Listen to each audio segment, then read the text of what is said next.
God, I'm going to enjoy this so much. First, you try to cancel me, victimize an innocent man, because I guess that's just cool to do to white guys nowadays. But joke's on you. Me Too's over, sweetheart. It didn't work. Wah, wah, wah. I do not respect your truth. I do not honor and cherish your story. I do not f***ing apologize. It's Christmas time for the boys and everyone gets a special gift. We've got 2 Annies, a pissed off Homelander, newly discovered Eskimo brothers, and a working virus that leaves Kimiko temporarily missing a part of her leg. As it is time to break down this penultimate episode of season 4 of The Boys, spoilers ahead. We open this week's episode with a rehearsal for the upcoming Vought Christmas special starring members of the Seven and Ryan. As A-Train teaches Ryan about Atifa in the world of The Boys, see something, say something, cause he hates America and Christmas too. Now after getting a little sing-along by A-Train, we see Ryan cutting rehearsal short because of the lyrics of the song. As he learns that the lyrics were actually approved by his dad, we see Ryan puts on a fake smile and laughs it off and walks away, which to me was setting up the stage for Ryan to speak up against this message a little bit later in this episode. Now speaking of setting the stage, we see Sage unexpectedly sees a meeting taking place earlier than planned because Firecracker moved it up as she sits right next to Homelander. After Homelander kicks out Ashley from this meeting, he gets straight to the point and wants to know who the leak is as he cracks the glass table with one of the boys' hidden microphones found at Tech Knight's house. At this point, Homelander seems to have had enough with the boys and wants to eliminate them, but Sage is confident that the boys will not be leaking the information they gathered, but more importantly, it's all going according to her plan. As she also reminds Homelander that Butcher's pending doom is right around the corner and that killing off CIA assets wouldn't be a good idea at this moment. Even though Sage says that this is all going according to her plan, we see Homelander reminds her that you have brains, Sage, but I have wisdom. As Homelander tells her that him and Firecracker will be taking care of this leak. Meanwhile, she just has to take care of setting up the shooter who's going to be responsible for the coming up assassination that they have planned, as we see A-Train is outside listening to this entire conversation. Now taking a moment to talk about the side plots that we got in this week's episode, we cut over to Deep and Ambrosius having some alone time, which is unfortunately cut short after Sage texts him about meeting up a little bit later to get her mind off of the recent meeting. As the Deep continues to dismiss Ambrosius' request to put her in the tank above his bed, this setting the stage for the biggest fight between this couple that we've seen in the show so far. We see Annie calling her mother Donna, who makes her first appearance this season after last being seen in episode 3 of season 3 when Annie had her flashbacks when she was a little kid doing those pageants. Now Annie is trying to convince her mother to relocate because of the fear of what's to come with everything going on with the election and Homelander. She just wants to make sure her terrible mother is safe. Now within this scene, we also get a brief glimpse of where Hughie has been keeping all of the dirt on Newman, which will be important a little bit later. Meanwhile, we have Donna continuing to kind of preach at her daughter about being kicked out of her Tuesday Bible study group and shares her 2 cents about everything going on with Annie in the news. As Donna wants Annie to reclaim what she wanted Starlight to actually be, as Annie learns from her mom that Hughie kept her outfit after she threw it away. This scene to me just continues to show all the pressure and all the decision weighing on Annie as we see Hughie's trying to encourage her to take the extra step to make sure that everything's going to work out. But I think this actually sets up this whole identity crisis that we know is going on with Annie, which plays a bigger part into her identity being taken a little bit later in this episode. As A-Train passes along the intel he gathered on the hired gun to the boys, we see that they're going to plan to visit him a little bit later as Butcher walks in. Now against Joe's advice, we see Butcher telling the boys that he did take Samir and that he has him recreating the virus, and oh yeah, he also chopped off his leg. Now Butcher also shares with them the current state of the virus, which would kill all the Supes, which we know Butcher's good side doesn't want that to happen, as he tells them that he worked out a special deal with the CIA, which is something I theorized in my last video, as we see Frenchie is now out of jail against his own will to help them contribute to making the virus only strong enough to kill Homelander and no one else. As MM tells the boys that he won't be going with them on this mission and he puts Butcher back in charge because of his recent health scare. Now sticking with MM, we see him preparing a plan to protect his family by giving his ex a flight plan and some money to live on as he instructs her to take their daughter and to move as far away as possible because of what's about to happen soon. As we watch them kiss, we see that she wants them to be a family again and she wants them to go with them, which is something we see him struggling with in this episode. Meanwhile, Ashley mourns Cameron's death and recently fires her best assistant she's ever had, and she's also getting drunk in the morning. Now Ashley's guilt is definitely getting the best of her as she tells A-Train, "It's so easy to become a monster around here.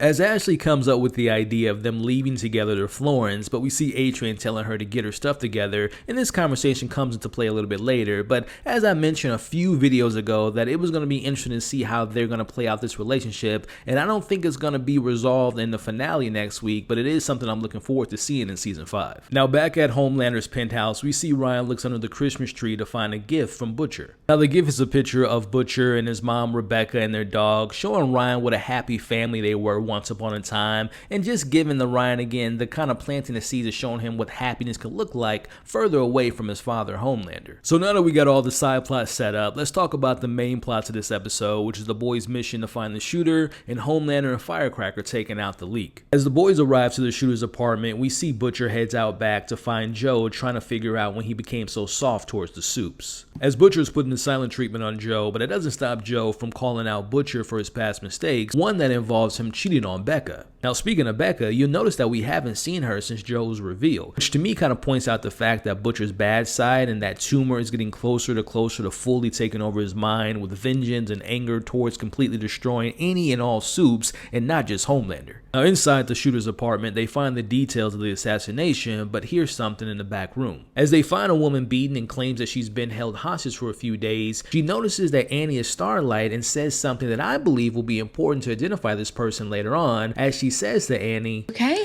It's like a furnace in there." As they continue to help this woman out, she kicks into fight mode and pushes Annie and cuts Hughie's hand and runs away. As they chase this person down the hallway, we see them touching a residence as their skin begins peeling off, and eventually they tear off their own skin of the previous face that they had as they reveal themselves as the woman they just touched, showing that this is a soup with the abilities to shapeshift into anyone they touch. Which I gotta admit, I think this is the smartest plan that Sage has come up with, because this is the perfect choice for assassination, but also the perfect soup to make the boys turn out to be the ones to blame with this coming up assassination plan. Now we've seen a shapeshifter in the boys previously who went under the name of the Doppelganger, who Homelander killed back in season 2. Now if my memory serves me right, the Doppelganger only had the ability to change into people and it wasn't as gruesome as this new one. I guess my next question is, has this new shapeshifter soup taken any other character in this season before? And what I'm basically getting at is, it wouldn't be surprising if it's revealed that Daphne, Hughie's mom, might have been the shapeshifter in the past. To me, that would be a very interesting reveal in the finale if it is indeed Daphne that was a shapeshifter, or any other characters within the season. And also, what other abilities does this shapeshifter have?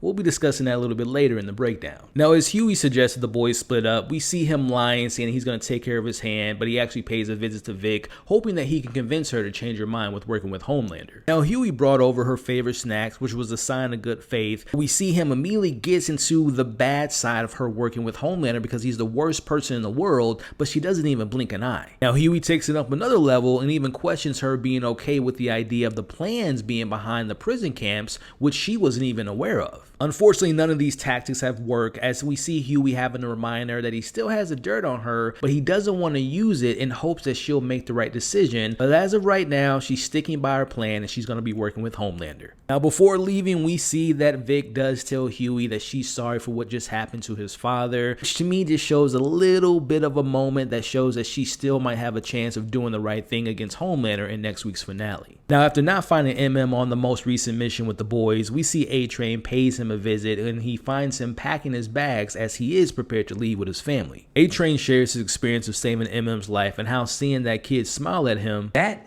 felt better than anything that I had ever done at Vought. For once, I didn't hate myself.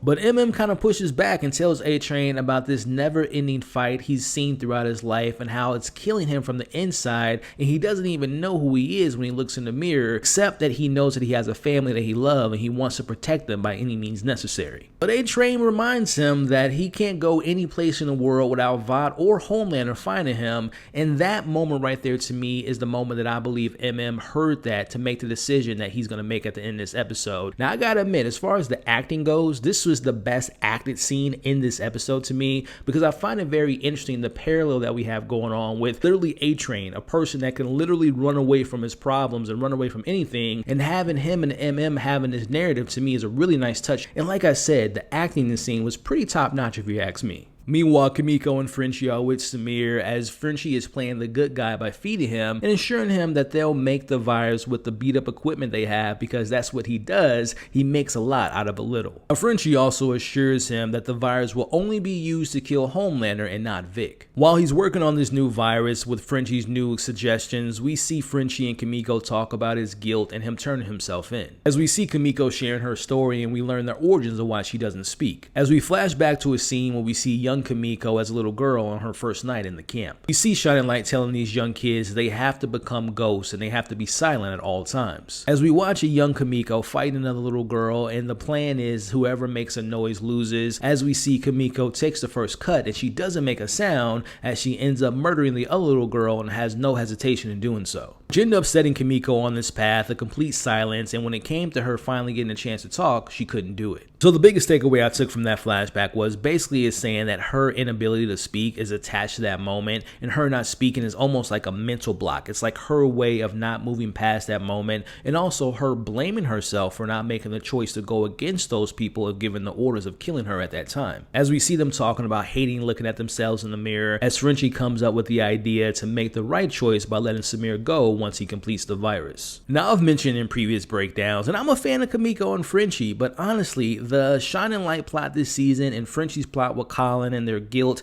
I get what they're doing. The whole theme of the season is your past catching up to you, but I just have a feeling that when it comes to the finale next week, we're not going to get a satisfying arc for both of these characters. They're going to probably carry this over to season 5, which makes me look back at all the times with Colin and Frenchie, Kimiko and this mysterious girl, and them just constantly being down and out about what they did. And again, I get the point of the storyline, but it just feels like a giant waste of time. So let me know what you all thought about this reveal of why Kimiko can't speak. And do you all think that we'll get a satisfying conclusion this season, or will it wrap up in season 5? Now, we watch Homelander leaving Ryan a message about the Christmas special, and he wants him to suck it up and just do it, as him and Firecracker have found the leak, and it's the one and only web weaver. As he is just spraying his webs all over this room, as he tells Homelander how he would tell Butcher what he wants to know. Now, we see Homelander wants to get more details about how Web Weaver would tell Butcher about certain things like the meeting between him and Vic earlier in the season, but he's had enough of him webbing all over the place, as we see him choke him and he starts to rip him apart as he thanks Firecracker for finding what he believed to be the leak. Now, back with the Deep, we see Ambrosius confronts him about Sage as they go back and forth in this very on-the-nose argument that felt like an episode straight out of a CW drama, as the Deep, or as she calls him by his real name Kevin, loses control and smashes her tank, killing possibly the one thing that actually loved him. Now, I see the Deep killing Ambrosius very similar to what we saw Homelander do when he went down to kill all those scientists, this being the moment or the last thing from him just losing himself and going completely over the edge. Now, I've always looked at the Deep as a character that you can't take seriously. Like, obviously there's the Aquaman jokes and the over-the-top extreme broness of the character, but if we're being honest, his arc this season, and he really hasn't had many arcs in previous seasons besides maybe season 2, do you all care about the Deep? I'm just curious to know in the comments below, do you all care about whenever we switch over to the Deep? Do you feel like I do at this point, that it's kind of redundant, it's kind of pointless, or do you actually enjoy spending time with the Deeps, and do you think that this particular side plot with the Deep plays into the overall narrative of the story? Let's talk about it in the comments below. Now, after killing his one true love, we see the Deep does go to Homelander, who gives him the orders to finally take out the boys. Cut to Annie and Butcher back at the boys' flat, where the Deep and Black Noir are waiting for them. Now, the Deep lets them know that they are here to kill them, and we get the best moment to me in this episode as far as the action goes, and probably one of the best action scenes of this season, as we see Annie and Butcher versus Black Noir and the Deep. As we watch the Deep versus Annie, and Butcher tries his best against Black Noir. Granted, we know Butcher did manage to escape the original Black Noir back in season 2, but if this was the OG Black Noir, and knowing how sick Butcher is,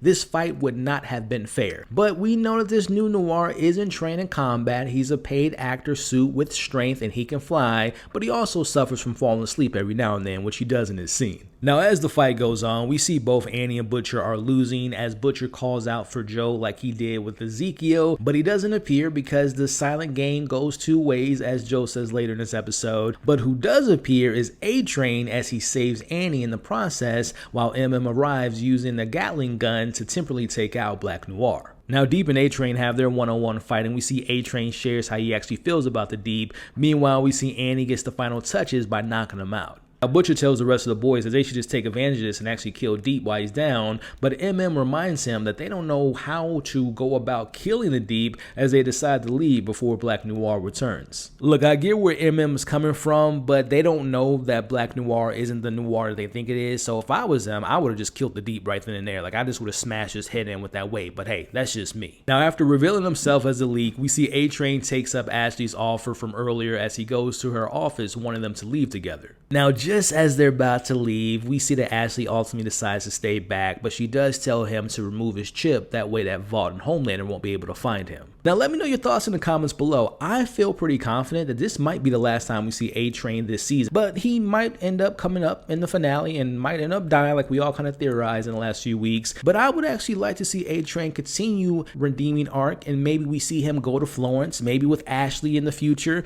or maybe he's gonna go where MM's family is and kind of keep them safe, and maybe that ties into season 5. He's gonna see MM's family be taken and he's gonna be a hero again, and that's gonna get him killed. Besides A-Train in this moment, let me know in the comments, why is Ashley staying back? Do you all think that she's just so afraid to run away from Vought and Homelander, knowing that they're gonna probably find her? Or do you think Ashley has her own alternative motives, that she might want to stay to actually take down Vought, spill the beans of the situation that they've been doing, cover-ups, Homelander cover-ups? Let me know again what you think about A-Train. Will he be back in the finale, or will he be in season 5? And why did Ashley stay behind? Now, we end this episode with MM, Butcher, and Annie at a bar where we see a random fan gets a picture of Annie, and she also gets something else as well. Now, we see MM steps aside to call his ex and let her know that he will not be joining his family on his flight, that he's going to be staying behind, and maybe, just maybe, one day he's going to rejoin them and they're going to be a family again. Again, MM's performance, Marvin was just great in this episode, and I really do hope that he gets his happy ending, whether it's in next week's finale or in the series finale of the show. Meanwhile, Annie questions Butcher about him bringing up the name Kessler back at the flat, as we see Butcher pretending that he doesn't know what she's talking about. As we see Homelander is heartbroken about A-Train's betrayal, which personally I think, yes, he might be slightly upset that it's A-Train because of how long they've probably been working together, but I think he's more upset about the idea of yet another member of the Seven betraying him, as we see Sage questions why he didn't listen to her about not trying to kill the boys from earlier. Now, Sage does reveal that she knew that A-Train was the Leak, as she tells him that this was all going her plan until now. But A-Train only leaked exactly the information I wanted Butcher and his team to know. He was the perfect disinformation delivery system. As this clearly pisses off Homelander as he ends their agreement, and we see Sage leaves and she leaves her notebook behind. But before leaving and walking out, she also tells him, Surround yourself with people like her, and you can systematically eliminate anyone who gets in your way, but there's one person you will never, ever defeat. What exactly does Sage mean at that point? Was she referring to Homelander's need to have people surrounding him that's always going to say yes, whether that's men or women? Or was she referring to him not defeating Father Time or defeating himself? Like, let me know who you all think that she was referring to about not being able to defeat that one thing. Meanwhile, we have Deep and Noir broing over what just happened as their relationship and their bromance grows closer, as Sage leaves and tells them that she just got fired, as we see the new Noir confesses his love towards her to Deep's surprise. They both find out that she's been sleeping with both of them and using them, but Noir didn't have to lobotomize her like the Deep did, which in my eyes, like I said, makes their bromance even closer, as they're now Eskimo brothers. Now, a question I have for you all, was her sleeping with both of them a part of some grander plan that we don't know quite about yet, or was it just her satisfying her sexual desires? And did she not have to get done with Noir because he's smarter than Deep, or do you think she got like a 2-for-1 deal, like she would have Deep lobotomize her and then she would go to Noir after? Now, back with Frenchie and Kimiko, they find out that the virus is now working, and as they're about to let the doctor go, I'm under the impression that he was thinking that they were going to probably kill him once they got the virus working. So with that being said, he takes the virus and stabs Kimiko in the leg, and he ultimately escapes. Now, in a panic of what to do, we see Frenchie thinks quick on his feet and pulls another Walking Dead reference and chops off her leg to prevent the virus from spreading, and he ends up saving Kimiko's life. I'll be honest, I had to suspend my disbelief because we know that Samir is not a soup and he's also missing a whole half of his leg, so I don't know how he was able to get away so fast, but I am very curious to know if he will be playing a part in next week's finale. As we see, the boys are now together again as they find out that the virus is now working, and even though it's not quite strong enough to take out Homelander quite yet, it might be just quite possibly strong enough to take out Vic. As who we believe to be his Annie at the moment says that this is all we have is a maybe, we see MM gives the boys a pep talk. As Ryan listens to the voicemail from his dad from earlier and takes that as the final straw to speak the truth, as we see the Muppets do their sing-along, but Ryan stops them on live television as both Homelander and Butcher watch as he says, My mom always told me to tell the truth. Which is why I'm sorry.